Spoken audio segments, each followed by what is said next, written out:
So let's sketch some graphs. So when we sketch graphs, we want to include the important details, which are, asymptotes, intercepts. It should at least reflect the correct domain and range, although that's not really in the graph per se. But log base 6 of x, is there any transformation going on there? No. So, and it doesn't much matter what that base is. You don't worry if it's, I think there's a homework problem that says log base 5 of x. The shape is essentially the same. It's not exactly the same, but it's pretty close. I mean, we know that a logarithm function has an x-intercept at 1. It has an asymptote on the y-axis, which is x equals 0. And its shape is like this.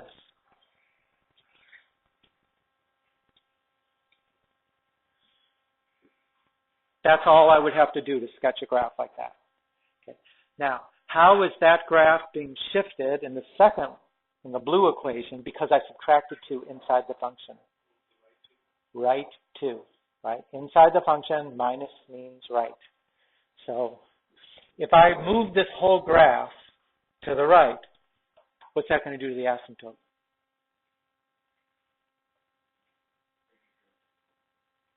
If I take the whole graph and I move it to the right 2, what happens to the asymptote?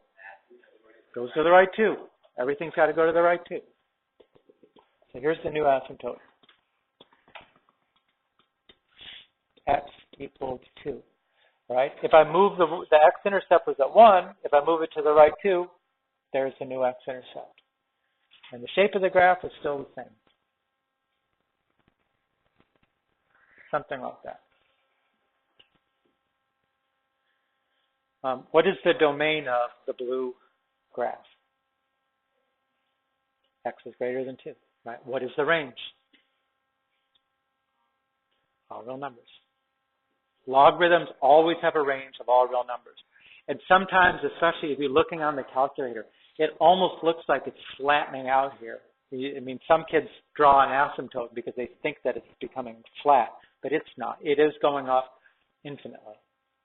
So the range is always all. Okay, how about the purple one here? What's the effect of adding 3 after the function? Up 3, right? So let me change to purple. Right, so I'm starting with the original one, this black line here. I'm going to go the whole thing up 3. Is that going to move the asymptote? No. A vertical line, you move it up and down, it's still in the same spot. It's going to move the x-intercept. That point should be here. And that's all we really know about this, so something like that. And then the last one in red, we got both of those going on, right? So it's being shifted 2 to the right and 3 up.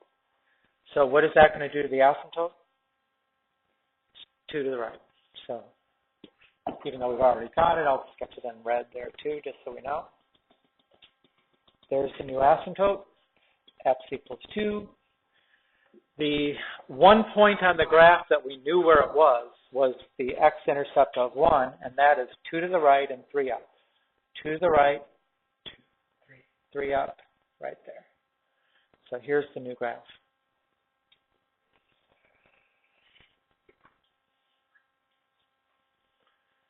Again, it would have a domain x greater than 2, range, all real numbers.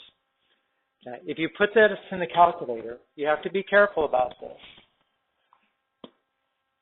Let's say I still actually have it in there, log base 6 of x minus 2 plus 3. When you look at that in the calculator, it looks like the graph stops. It does not stop. The calculator doesn't draw vertical lines for functions because functions can't have vertical lines. And when the resolution here is just such that it can only draw a vertical line, it just stops. So if you use your calculator and draw that, you're not going to get much credit because clearly you don't understand the function. You just entered it in the calculator and you're telling me what's on your screen. The other thing is notice how it's kind of flattening out like that, but it's not. It does go on forever. It goes up very slowly, right? But it does go up forever. So domain is x greater than 2, range is all real numbers. And the other thing to point out, just as we said it, because these lines are approaching a horizontal asymptote, it means that they are constantly moving to the left, right? It's kind of like when I was stepping to the end of the board by always going halfway to the end. I'm always moving, but I'm never going to get quite there. That's what they're doing with respect to that line, which means that any one of these graphs does pass a vertical line test. Right? It's never quite straight up and down. It's always moving just a little bit to the left as you get closer and closer to the x-axis. So that's why that property would take the composition of the function and its inverse. It applies because exponentials and logarithms both pass vertical line tests. They're both functions.